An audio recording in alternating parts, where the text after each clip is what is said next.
My name is Diara Culpepper, from Chicago, Illinois. My name is Edgar, the Tampa kid Delgado, fighting out of Tampa, Florida, and I'm excited to put on a show tonight. He doesn't look like he has much hands, so we'll see what he gives me. I'm gonna start off with the hands, work our way to the feet. 8 limbs, baby, you know? So, fuck around, use my head. I know he's a good striker. He's tall and lanky, but being tall is like getting a toy in your Happy Meal when it comes to me. Everybody's taller than me. I know he's tough. He comes to fight, and he's got good cardio, so I know I'm expecting this to be a long war. The difference for me about this fight is literally nothing at all. This is just like I was on the playground fucking 10 years ago, you know what I mean? This is exact same feeling, exact same thing, and I had to do the exact same thing. Just win. It's really simple for me. Having my pro debut in front of these legends is amazing because it's so cool to be able to present what the new generation looks like in front of guys who've already been there and done all that, and they get to watch now how much the sport that they've helped pioneer evolves. So the curtain raises, freedom fight night is upon us. Frank Mir is beside me. I am Brian Lacey, and this is the first fight of the night, Frank, the MMA bantamweight bout that will see Edgar Delgado taking on Diara Culpepper. Culpepper making the walk now, but before we do that, standing listening to Bo Davidson sing that national anthem, that was spine-tingling stuff, Mr. Mir. I was extremely impressed about it. In fact, I was wondering how you felt about it, obviously, being a British.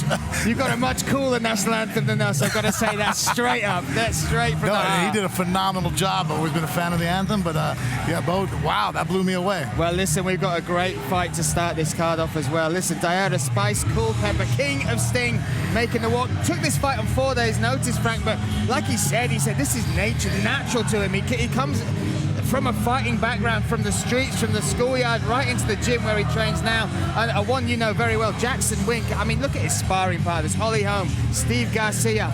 That shows that he's prepared every single day for stepping in at an opportunity like this, right? That's the advantage that a lot of guys have now, going up in gyms like a Jackson, Winklejohn, down here in Florida, AKA there in San Diego, Florida top team, American top team, is that they're constantly in the gym. Even though you don't have a fight necessarily on the books, you're always in there because your training partners, your friends, your family, they all have fights coming up. So you're there training, getting ready. So when a guy nowadays takes a fight on short notice, it's not as detrimental and as harmful as it used to be when you were the only fighter in your gym. So guys were only preparing when you had a fight. So you got that call 4 days notice. A lot of times guys were not able to take advantage of it like they are now.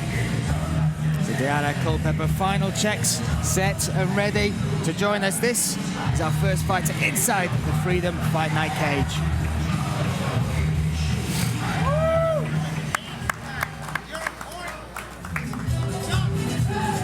And taking him on is this guy, the Tampa kid, Edgar Delgado. This is a hometown fight for him, Frank, but this is his first pro MMA fight. He's had a very impressive amateur record, 8-4. He's got a great style for that as well. A lot of pressure, avoids taking damage, big takedowns, lots of control. But that's a difference, right? We're preparing for 5 minutes and then also preparing for every weapon. You've got elbows allowed now on the ground, things like that. Just talk to us a little bit about the differences he's got to be prepared for physically and mentally for this debut. I think one of the greatest differences when an individual goes from amateur to pro is that there's always that feeling as an amateur that it doesn't necessarily count. Because when you go pro, you can get rid of your losses. It was like, oh, this is as an amateur. So there's a little bit of a safety net psychologically. Once you turn pro, this is permanent.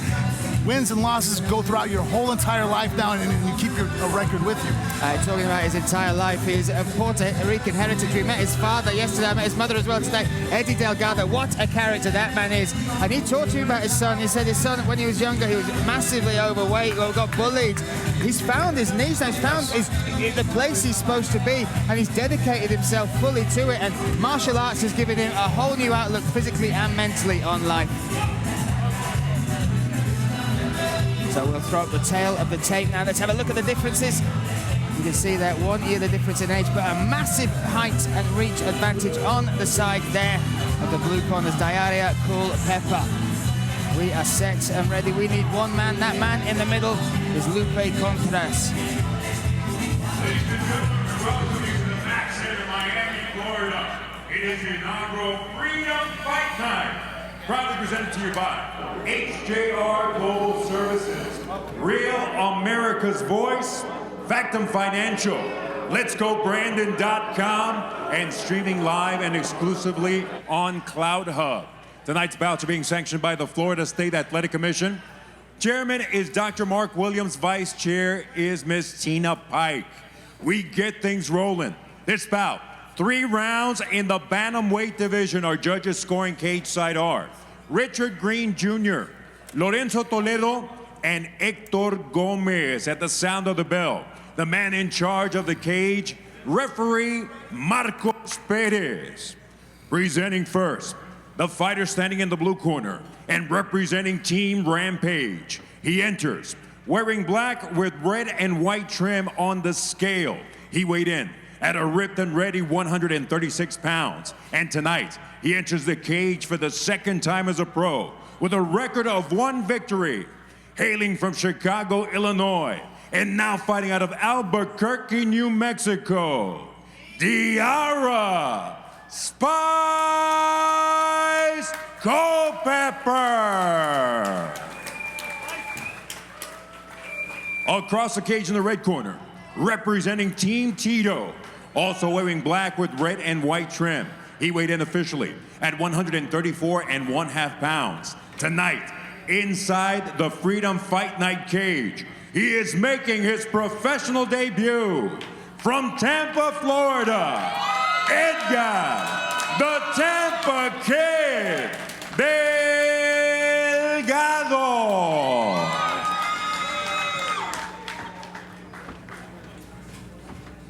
We are set and ready for our opening bout here on Freedom Fight Night. Edgar Delgado, the Tampa Kid, in the black shorts, red corner, taking on Diara Culpepper Spice. He is in the blue corner, black shorts with red trim. Right. Frank, the atmosphere already electric here in the Miami Airport Convention Center. Are you ready? Fight! Such disparity in height here. Interesting how each individual's going to utilize. Oh, there goes your height. There you go.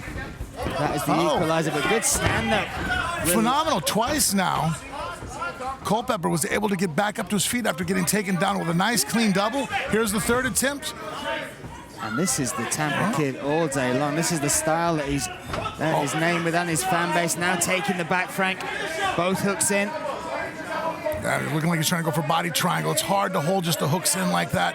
If he can establish around the waist, it'll be a little bit easier for him to lock on. There he goes. Now he locked up the body triangle. He's going to keep that wrist with his right hand to make sure he doesn't get thrown off, staying under the armpit. And his other hand's going to go attack the neck. There, he's got both hands above the shoulder. That's the risk you have to take to start going for the throat, but you lose a little bit of control. Oh, he's way under the neck now. He shot that underneath. Now you've got Culpepper trying to force the elbow over his chin. What a start this would be for Team Ortiz. Finishing the first round, we're claiming them 5 points here in the opening bout. Oh, and again, he's forced that under. Yeah, he's doing a phenomenal job of digging that under, right? That's some of the best work I've seen in a while. Most of the time, when a guy has his chin down, hand control, such as Culpepper's doing, becomes very difficult. Rear naked chokes are not easy to get in our sport because of the hands being wrapped, wearing the gloves, and you really only have to break down one aspect of the technique for me to fail as the person applying the choke. And you talk about technique, you can see in the corner there, Tito Ortiz talking him through. Oh, he's got that now. Yeah, looking for the finish here in the first round. Culpepper's doing a phenomenal job of keeping that hand from going behind his neck. Reason why he's doing that is that hand around his throat is choking him, but it's not going to put him out. The pressure will come when that hand gets behind his head, not on top. So he's surviving right now. We'll see how much energy that absorbs from Delgado, because right now he is squeezing. Yeah. His head's in the right position. He just needs to get that hand behind the neck, the left hand, to be able to apply true pressure.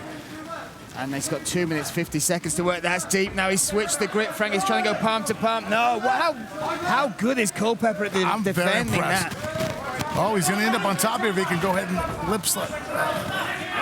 slip him off the side. But Delgado did a good job of reestablishing. He let go of the body triangle so he can float back up on top. And right now, this choke is going to be very difficult to apply from there, from the side. He has to get back to the back. He is. That's it. Look at that. This time he's fed. Well, he's on top of the head. Yeah, see, he's not able to get the hand behind the head, so he's going on top of because of the distance. He's so tight to Culpepper. It's almost kind of like by being tight in the choke, it's hard to finish it. it's a little bit better to be loose and then get the hand behind the head. But my goodness, Culpepper in full survival mode here in round one. A relentless amount of pressure. The Tampa backpack could be his new nickname, Frank, because my goodness, the way he took the back, how he's held on to it, ride the opponent, and again, you keep highlighting it, feeding that hand, that neck, that arm under. Both of these individuals are doing a phenomenal job respectively to where they have to do and what they got to accomplish. Delgado, though, he keeps hunting. Now he's going for a palm to palm, get under the chin. His hand goes on top of the head, and Culpepper's able to pull it off. 1 minute 30 seconds. He's doing a good job of staying on there because Culpepper is not making life easy for him. Constantly fighting that wrist off, going back up to his feet. He's trying to get that hand over his head. If he just throws his hip to the right side. You can see that he's trying to shock him off the back there, high up. Yeah. And Delgado, again, look, he locked up the body triangle. Excellent control from Delgado here. All first round, but here's also the issue, like as far as how fighting works. Delgado's expended more energy. I know that it looks like Culpepper's been on the defense, but as far as his biceps screaming right now he's carrying Delgado's weight, so that's not pleasant. But as far as like the arms, we're gonna see where Delgado's conditioning is in his arms to be able to keep this up. And again, see, top of the head's not gonna be enough. He's putting his face in the proper area, Delgado is, by locking ear to ear. It's just too soon. He has to keep space to put that hand behind the head, the other arm, the support arm, and then close it off with his ear. See, there it goes. That was behind the head. That was super close. And you can even see the facial expression there from Culpepper. That was a much closer attempt. Now he's let go of that body triangle. Now, you talked about the arms being in trouble there, Frank, but also that body triangle, that can affect the legs. Yeah, look, you called it. Look at his legs wobbly from holding on. Yeah, look, his balance is gone. He's almost got a dead leg from tying it up for so long. Oh, driving forward, pressure again. Oh! Big knee right on the bell there from Culpepper. What an opening round, Frank. This is one of the more impressive first I've been a part of. Wow. Culpepper has done everything right to defend. I mean, obviously, he got taken down. He fought 3 takedown attempts to finally get secured. Delgado secured the back. Both guys, I mean, that's hard to be relentless, fighting, driving, getting that takedown, securing it with a guy like Culpepper who doesn't want to give it up. Here you saw the takedown attempt, they're opening up, and Culpepper, phenomenal job of digging up his hips, flipped over, got up to his feet. And again, Delgado relentless, like you called it, coming forward, driving, and here spent 4 minutes of the fight on Culpepper's back, hunting for that choke, fatiguing his legs, though, and his arms, which we've seen there at the end. Culpepper, though, right there, tagged with a beautiful right hand before this knee, right up the middle. That wasn't the one we saw there, but there was the knee that dropped him. Yeah, right on the point of the chin there, Frank. That makes it so interesting as we step into round number 2 here. Quinton Rampage Jackson off his seat there, giving advice to Culpepper. Yeah, this is definitely, we use the expression, this is a gut check. Both guys, especially Delgado, have been taking such a lead. I mean, for 4 minutes and 55 seconds, he had won that round, and then gets caught, though, closing rounds with a right hand, and that knee dropped him on his butt as the bell rung. That could even almost, I wonder if would you say there's an argument that he stole the round? Oh, I think it'd be difficult with position, but he certainly let him know, Delgado, that he's still in this fight. And Delgado again looking to take. This time he might get his back taken, Frank. Huge takedown attempt, but great balance there from Delgado. Now, Culpepper's striking is just really on point, this kid. And his ability to get back up to his feet was super impressive. Posted down, turned his hips, dug a wizard. Oh, and the fight's changing, Frank. Look at the straight shots. Culpepper trying to take the momentum of this battle now. Good job on timing that double leg takedown. Now he's got throat. Oh no! Can this happen? No body lock though, so he's got out. Delgado though has worked himself. Now he's gonna get back control, and I think he's gonna have a hard time getting out of Culpepper's body triangle. Here it comes locking on legs like Culpepper is gonna secure it. Oh, and this could be payback time now here for the Tampa kid, Edgar Delgado. Role reversal, right? Crazy. If you had paused that fight a number of times in that first round and said, what's going to happen next, I'd say it's over, right? 100%. There was many times I was like, oh, all right, well, yeah. And here we are, still battling on. The guy took it on 4 days' notice. Diara Culpepper fighting out of Jackson Wink. Now he's got the body lock. great striking and sharp for Culpepper, and now Delgado really has to dig deep here. I mean, as a fighter, you thought, oh, I had it. This fight's about to be over, and it is far from. Oh! He was coming up. Boom! Look at that, Delgado's beard doing a good job as well against that straight shot. Man, Delgado's timing the shots well. It's just that Culpepper's great defense. Oh, big knees now. And again, following it up, that Muay Thai background on show from Diara Culpepper. Nice upward elbow. Oh. Timed that beautifully, Frank. Yeah. You saw the spin, was able to cut under it. Culpepper's stepping back, but Delgado's underneath of that leg with his shoulder. If he digs it up, he can come out the back door, but it looks like Culpepper's able to sit down, close that off, and now he's going to end up in a top position here. Oh, and maybe a man, big elbow, huge elbow connects there. Delgado now, blood coming from the nose. I really think there's a strong argument. You know, Sean is here talking next to me that first round was a 10-8 for Delgado, and I think we have another 10-8 now going the opposite direction. I could see that falling exactly like that. I don't think I've ever seen that, a 10-8, and then come back and the opponent answers with a 10-8. Oh, and the knee again. This is a phenomenal performance in the second round. Diara Culpepper looks and shrugs at his opponent. Come on. I don't know if I'm in the back, I'm too happy about this, because fight of the night might already be locked up. That's right. We should also say Harrison Rogers generally has said there will be bonuses for fight of the night, submission, KO, and performance. Delgado of the took night, a shot. Oh, there's a bad sign. He worked forward. He pulled half guard on that last shot. Not a bad strategy as far as you're dealing with a guy like Culpepper that's very difficult to take down and hold down. Oh, and again, the elbows, Frank. And this is the difference. We're in pro MMA now, right? These weapons are open from these positions. I think, you see the ref is really staring at Delgado, who's just showing a valiant heart. You're right, but that's something Delgado hasn't trained for. Oh, it hasn't been exposed to. This is his first time in live getting hit with elbows. And they are coming sharp and fast.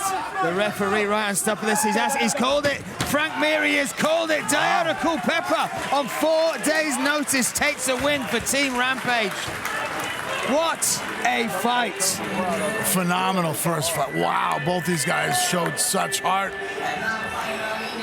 And Diara Culpepper, not just 4 days' notice, but potentially, like you said, coming out of a 10-8 round where he was in survival mode for almost 4 minutes of that, turned it around, put on a beating against the hometown favorite, the Tampa kid, Edgar Delgado. This is what this is about, right? This platform. So impressive. Great matches,